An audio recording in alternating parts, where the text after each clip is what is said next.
আসসালামু আলাইকুম। এখন শুনবেন সংবাদ শিরোনাম। শারীরিক অবস্থার কিছুটা উন্নতি হলেও এখনও নিবিড় তত্ত্বাবধানে খালেদা জিয়া। হাসপাতাল থেকে বাসায় ফিরতে সময় লাগবে জানালেন চিকিৎসক। রাজধানীর মোহাম্মদপুরে বাবাকে বাঁচাতে গিয়ে সন্ত্রাসীদের হাতে যুবক খুন, পূর্বশত্রুতার জেরে হামলা বলছে পরিবার। থামছেই না নারীর প্রতি সহিংসতা, হরহামেশা অনলাইনে হেনস্থা, সাইবার বুলিং আইন সম্পর্কে জানেন না অনেকে। চট্টগ্রাম বন্দর থেকে ভুটানে পণ্য পরিবহন আজ খালাস হবে পরীক্ষামূলক চালান, ইতিবাচক বলছেন ব্যবসায়ীরা। মানিকগঞ্জে বাউল শিল্পী আটকের ঘটনা ঘিরে দুপক্ষের উত্তেজনা কাটেনি এখনও। ভিডিও ফুটেজ দেখে হামলাকারীদের ধরার চেষ্টা করছে পুলিশ। আসসালামু আলাইকুম। এতক্ষণ দেখছিলেন সংবাদ শিরোনাম, এখন দেখবেন বিস্তারিত। কেবিনে মেডিকেল বোর্ডের নিবিড় তত্ত্বাবধানে বিএনপি চেয়ারপারসন বেগম খালেদা জিয়ার চিকিৎসা চলছে জানিয়েছেন তার ব্যক্তিগত চিকিৎসক ও দলটির স্থায়ী কমিটির সদস্য অধ্যাপক ডাক্তার AJM জাহিদ হোসেন। এর আগে নিজের সুস্থতা কামনায় দেশবাসীর কাছে দোয়া চেয়েছেন খালেদা জিয়া। নিবিড় পর্যবেক্ষণে থাকা খালেদা জিয়ার শারীরিক পরিস্থিতি আগের চেয়ে কিছুটা উন্নতি হয়েছে, তবে বাসায় ফিরতে সময় লাগবে বলে জানান ডাক্তার শাহাবুদ্দিন তালুকদার। আর বলেন বিএনপি চেয়ারপারসন ও সাবেক প্রধানমন্ত্রী খালেদা জিয়ার হার্ট ও ফুসফুসে ইনফেকশন হয়েছে। গতকাল তার বেশ কিছু টেস্ট করানো হয়। রোববার রাত 8টায় এভারকেয়ার হাসপাতালে ভর্তি করা হয় খালেদা জিয়াকে। তিনি বিশেষজ্ঞ চিকিৎসক অধ্যাপক শাহাবুদ্দিন তালুকদারের তত্ত্বাবধানে আছেন। বিএনপি চেয়ারপারসনের জন্য মেডিকেল বোর্ডও গঠন করা হয়েছে। বোর্ড সদস্যরা জানিয়েছেন গত কয়েক মাস ধরেই নানা ধরনের শারীরিক জটিলতা দেখা যাচ্ছে বিএনপি চেয়ারপারসনের। গণতান্ত্রিক ম্যান্ডেট ছাড়াই অন্তর্বর্তীকালীন সরকার চট্টগ্রাম বন্দর ঘিরে সাম্প্রতিক সময়ে দীর্ঘমেয়াদী সিদ্ধান্ত নিয়েছে। এতে গতি এবং অনিবার্যতার নামে বৈধ উদ্বেগগুলিকে উপেক্ষা করা হয়েছে। আর এমন মন্তব্য করেছেন বিএনপির ভারপ্রাপ্ত চেয়ারম্যান তারেক রহমান। সোমবার রাতে নিজের ফেসবুক পোস্টে তিনি বলেছেন, একটি অনির্বাচিত অন্তর্বর্তী সরকার দীর্ঘমেয়াদী সিদ্ধান্ত নিয়ে দেশের ভবিষ্যৎকে বন্ধক রাখছে, যেখানে জনগণের মতামতকে সম্পূর্ণভাবে উপেক্ষা করা হচ্ছে। তারেক রহমান আরও বলেন, জাতীয় জীবনকে গঠনকারী সিদ্ধান্তগুলি জনগণের কাছে দায়বদ্ধ সরকারের নেওয়া উচিত। এই দেশের ভবিষ্যৎ তাদের দ্বারাই তৈরি হতে হবে যারা এখানে বাস করে এবং সবার আগে বাংলাদেশে বিশ্বাস করে। এলডিসি উত্তরণ নিয়ে তিনি বলেন, এলডিসি উত্তরণকে ঘিরে সরকার যে সময় বাড়ানোর বিকল্পটিকে অগ্রাহ্য করছে তা দেশের অর্থনীতি ও সাধারণ মানুষের ভবিষ্যৎকে ঝুঁকির মুখে ফেলতে পারে। আবারও হত্যাকাণ্ডকে কেন্দ্র করে সামনে এলো মোহাম্মদপুর। ছিনতাইয়ের টাকা ফেরত আনতে গিয়ে দুর্বৃত্তদের হামলায় নিহত হয়েছেন এক যুবক আর গুরুতর জখম হয়ে হাসপাতালে চিকিৎসাধীন তার বাবা। এই ঘটনায় জড়িতরা রাজনৈতিক ছত্রছায়ায় এসব করেছে দাবি পরিবারের। অভিযোগ আছে আদাবর থানা যুবদল নেতা মোহাম্মদ সুজন ওরফে নাদা সুজনের লোকজন এই হত্যাকাণ্ড ঘটিয়েছে। সোমবার সন্ধ্যায় রাজধানীর মোহাম্মদপুরের ঢাকা উদ্যান এলাকা, উদ্যানের ডি ব্লকের 3 নম্বর সড়কের বাসার সামনে বিল্লাল হোসেন বাবু নামের এক যুবককে কুপিয়ে মারাত্মক জখম করে পালাতে দেখা যায় কয়েকজনকে। পরে শহীদ সোহরাওয়ার্দী মেডিকেল কলেজ হাসপাতালে নেওয়া হলে রাত 9টার দিকে চিকিৎসক তাকে মৃত ঘোষণা করেন। এর আগে বাবুর বাবা আবুল কাশেমকেও কোপায় দুর্বৃত্তরা। পরিবারের দাবি, বাবাকে বাঁচাতে গিয়েছিলেন বাবু।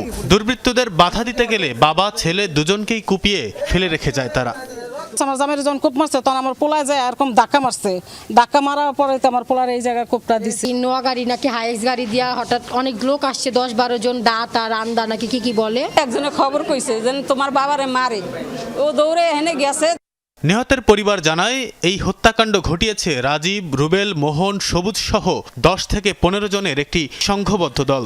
অভিযোগ আছে আদাবর থানা যুবদলের 100 নং ওয়ার্ডের আহ্বায়ক মোহাম্মদ সুজন ওরফে নাডা সুজন এই দলটির নেতা।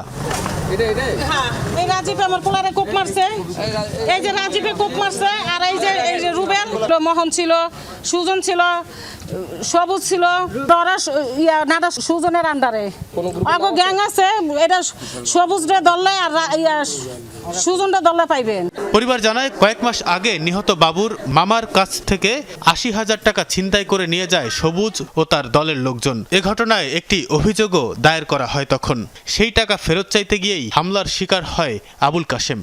মামা সিএনজি চালায় আসতেছিল তো ওনার সাথে আবার টাকা ওই টাকা টান দিচ্ছে তো তার কিছুদিন পরে মামলা করছে চিন্তা করার টাকা আমার ফেরত চাইছি, এই টাকা চাওয়ার কারণে এনাদেরকে আক্রমণ করছে। ওনার কোবাইছে কোবানোর আমার তো পরে উনি মামলা নিছে, অ্যাকশন নিছে। আমি মামলা দিছি, মামলার কাগজটাও আছে। আমি দারোগার পর্যন্ত কইছি যে ভাই আপনি আসামিটি ধরেন।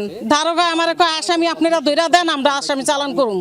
পুলিশ বলছে সিসিটিভির ফুটেজ দেখে দোষীদের গ্রেফতারে কাজ করছেন তারা। নারী হেনস্থা শব্দটি আজকাল খুব পরিচিত হয়ে উঠেছে।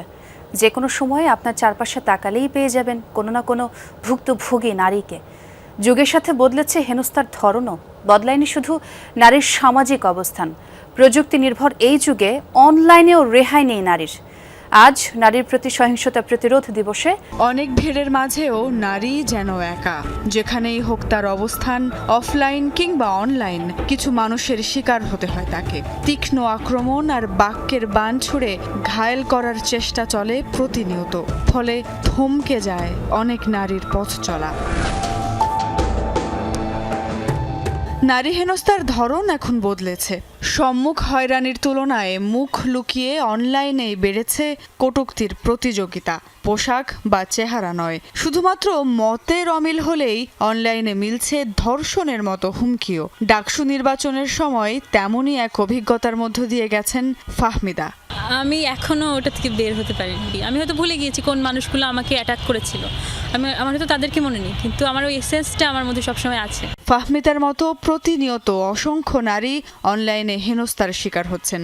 তাদের বেশিরভাগই জানেন না কিভাবে মিলবে নিস্তার।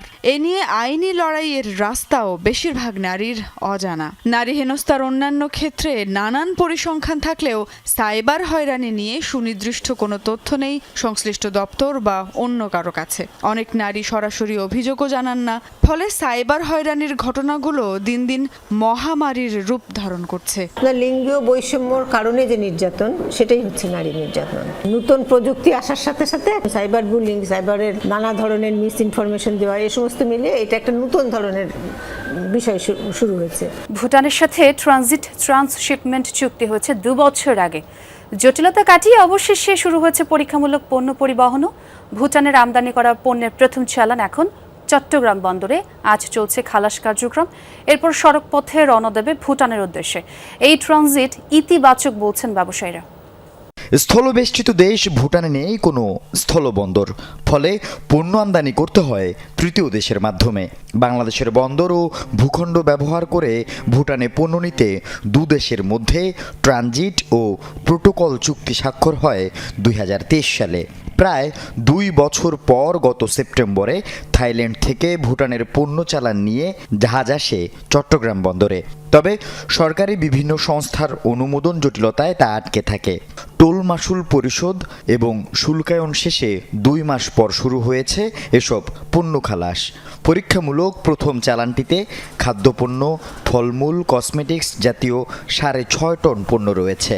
থাইল্যান্ড থেকে এসব পণ্যের আমদানিকারক ভুটানের এবিট ট্রেডিং।